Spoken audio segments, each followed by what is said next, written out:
Welcome back, dear viewers, and you are still watching The Breakfast Show. And in this segment of our program, we will talk about Decent Life Presidential Initiative, which was launched by President Abdel Fattah al-Sisi with the aim of developing rural areas in Egypt. Today, we are going to focus on its achievements, notably in Upper Egypt. And today, we are joined by Dr. Vivian Morcos. She is a political analyst. Good morning. Good morning. Good morning, Night TV. Yes, Dr. Vivian, as I've just mentioned, that a Decent Life initiative was launched by the president to develop rural areas in Egypt. So can you tell me more about its achievements in Upper Egypt? Well, we know, of course, that since President Sisi took office, he was aiming to improve the life standard to all the population, and especially the most needy one and the poorest population, in order to let them share in the success story of his presidency and improve the life and sustain development in this area. And knowing that this area especially is the area that has mostly the youth of Egypt.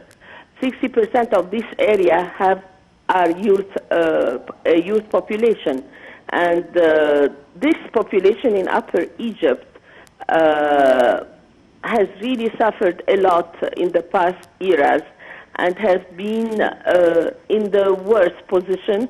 And when he saw that, he said he will increase, he will improve the life, and in order to have a decent life for all this population. So he started in 1,500 small village to improve the life and water supply, drainage supply, schooling, health supply at all levels. He is improving life in all level and in all constituencies. Yes, Dr. Yes, please. Yes.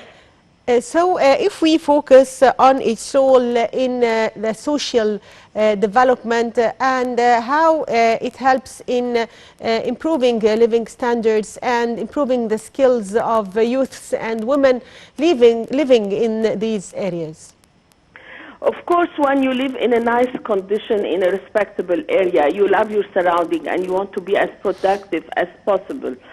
And in order to do that, he started by improving the housing and the standard of living. Yes. Of course, when you live in a nice place, you will always love what surrounds you and start to improve your life around you as beautiful as your surrounding. So increasing the standard of living, which with schooling, with all the parameters of the better living together, will improve the standard and the desire of all the youth to participate in improving their life by working, by finding work, by taking care of their surroundings, by going into agriculture, by going in the industries. They will be as creative as the Egyptians they will improve life condition and life in every way.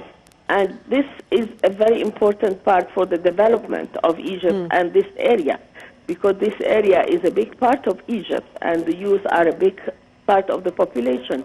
So if they have all these parameters and the empowerment, they feel that they are empowered to use their skills in order to improve their life, we will find that the whole country will improve in a socially felt way by industries, by production, and all that will raise the standard of living. Yes. So how do you see the role of this initiative in providing jobs and dealing with the file of unemployment and the importance of solving that problem and its effects on society, as we expect that in the coming years there will be a less flow of people coming from Upper Egypt to work here in Cairo or in bigger cities? Of course, one of the reasons is decentralization, because everybody used to come to Cairo in order to find work and create congestion and problems. By developing all these areas of decentralization, everybody will be working where he lives. And all this is a great thing for the empowerment, as I said, of the population and the increase of the productivity and the use of all the resources that you have around these areas. Because these areas are very rich resources that should be used by its own population. Yes. So it's going to improve the social standard, the schooling standard, the mentality, and in every way, and the communication, of course, because of the infrastructure that will be created between all the parts of Egypt that can create the exchange in every way without going and living in Cairo. They'll be happy to stay where they are. So this is very important. Also, the United Nations has listed Upper Egypt Local Development Program as the best practice to achieving results towards the 2030 SDGs. And the UN said the program supports the government's efforts to develop Upper Egypt, where development has lagged behind by improving local business environment. So how do you read the international reports and international bodies reports about this initiative and its impact on Egyptians? Of course, when you do such mega projects like these, the world doesn't stand without saying anything. Of course, we find all the international organizations like the IMF praising the efforts of the President Sisi in improving the standards of living, and United Nations and the human rights. In every way, you find all the appreciation of these international organizations to the efforts done by the President in order to improve the standard of life and in order to improve the health sector as well.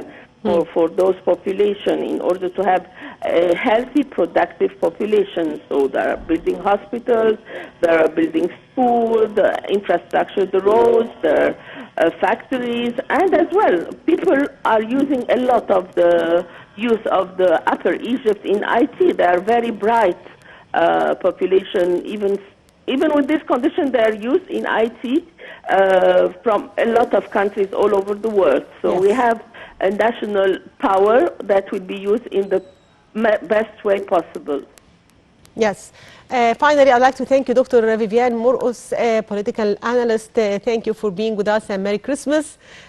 And by that, dear viewers, we come to the end of today's edition of The Breakfast Show. I'm Sheen Adel, and I was joined today by my colleague Amal Mukhtar. Thank you for watching.